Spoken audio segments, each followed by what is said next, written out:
Last Winter's Snowman, a snowy story from the Gaspé Coast, Chapter 2. Happy New Year. If you've missed the first chapter, go back to Maggie's Inn Facebook page where you'll find Chapter 1. By the time New Year's Day rolled around, the snow had been cleared away and life seemed to be back to normal. Everyone was looking forward to eating the turkey that they'd missed out on Christmas. They were also anxious to see the friends and family who had been unable to make it home on December the 25th. Remembering how miserable Christmas had been, everyone decided that they would not talk about the weather that New Year's Day. Instead of going outside to play in the snow as they usually did, most people preferred to stay indoors and wait for the turkey to come out of the oven. Unlike Christmas, this special day was a happy and peaceful family gathering, and a good time was had by all.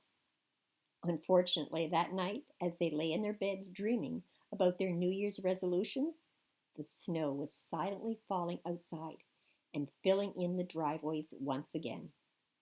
By morning, everyone was grumbling about the weather, for the wind had picked up and the blowing snow prevented them from going anywhere.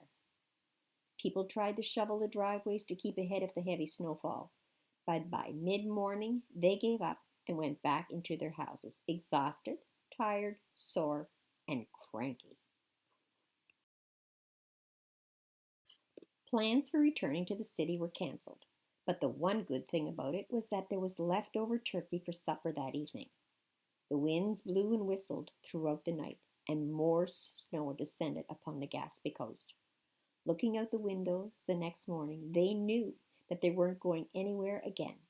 So they played cards and pretended to enjoy one another's company, while hoping that the snow would stop so that they could leave and not have to listen to another old family story. They ate hot turkey sandwiches for supper that night. By noon on the 3rd of January, just as everyone was about to sit down for a hot bowl of turkey soup, the wind stopped and the sun began to peek through the clouds. With no snow in sight, family members ate as fast as they could and rushed to pick up their luggage. With a quick farewell and a kiss goodbye, they left the Gaspé Coast. Snow continued to fall throughout the months of January and February. By the 1st of March, there were 26 snowfalls recorded in the new year.